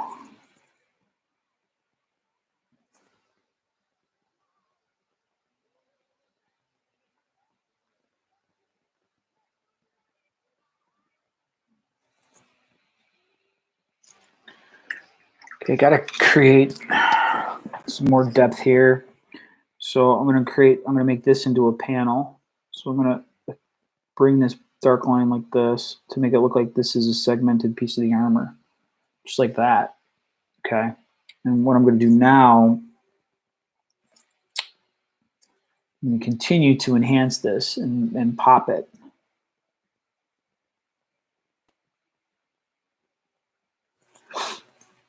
Now, in order to create even more, I'm going to separation. I'm going to grab some Payne's Gray, and I'm going to hit it right here, then right down here. There we go. And what that's going to do is it creates that visual break, segmenting that part of the shoulder pad. Now, same thing with that, creating a point of contrast here. So I'm going to run that line right there.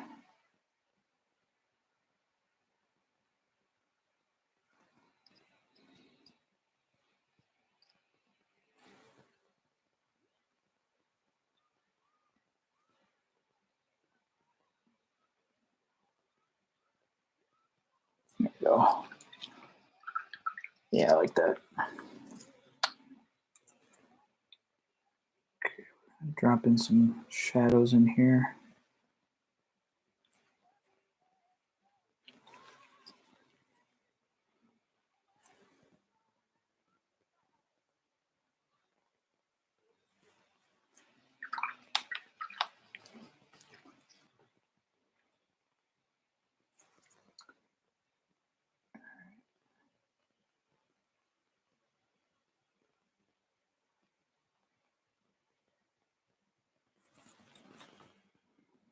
All right, that's coming together a little better. Starting to like that a little bit. It felt like it was, I don't know, it felt off. It just didn't feel right. And I'm not sure about this over here. Actually, I don't like that. So I'm going to try something here.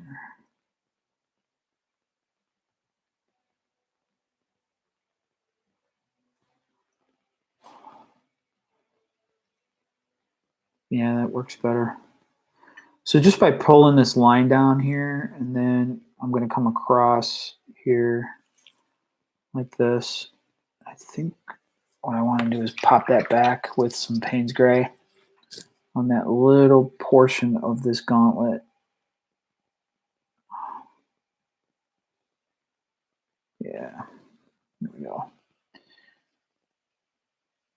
Yeah, like that.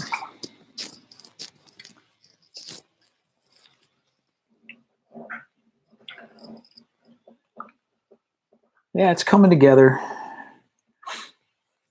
Throw in just a little bit of cracking in here. Some visual interest on that part. There we go.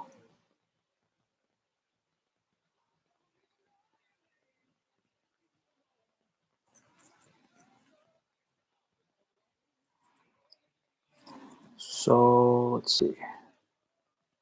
Yeah.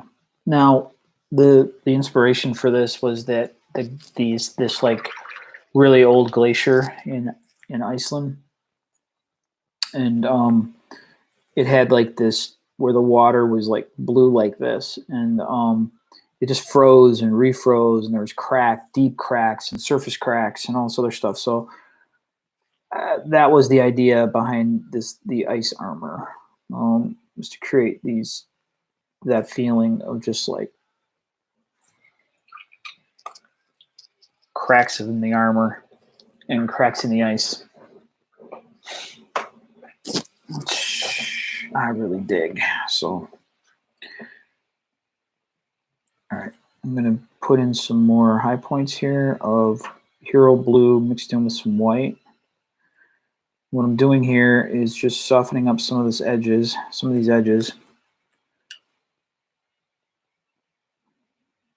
So I'm going to take all that out because I don't like the way that's working. So, wow, I'm way off the camera here.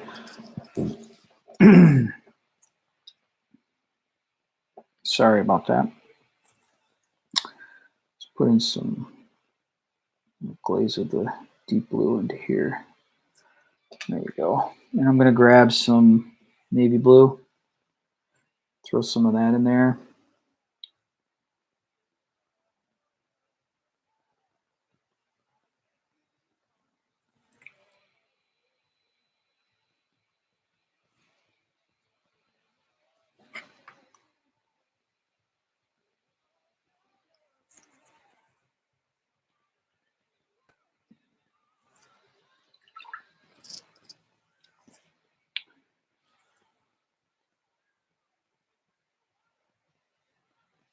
I'm just glazing in more color, more blue. I'm going to sharpen up these highlights in here. Something over here. I'm adding some depth to this by using the dark blue. Trying to create a visual of it, like a depression there in the armor that I'll be able to enhance with highlights and edges.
Made some good progress here.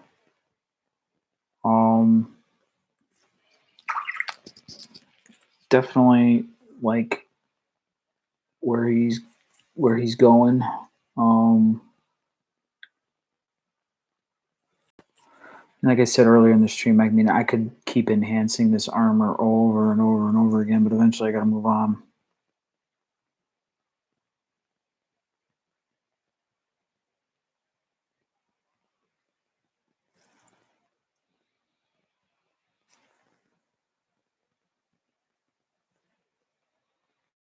Just trying to increase the shadow with the shading here.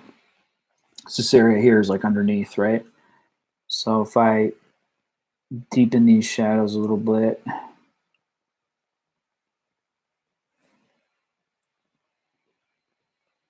it'll enhance the visual.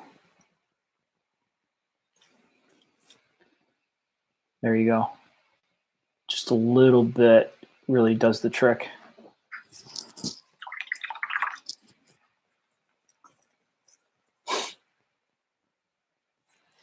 You know, I keep looking at it, and I really don't like what's happening in here.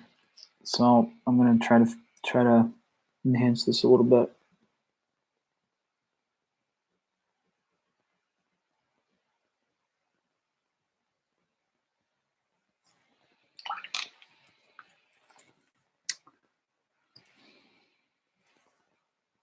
Going to bring a crack down through here. Put some visual interest up underneath here into his chest plate that's underneath, that's hidden from view. So I'm going to run a couple lines down in here, just like that.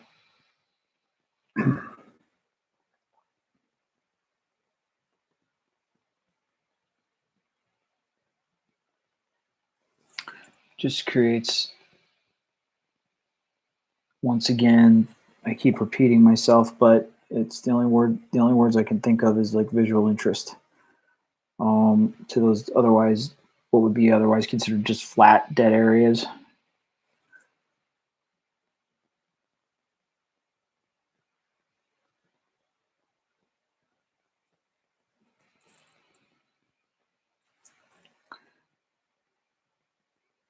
Let's see, put a little bit more here.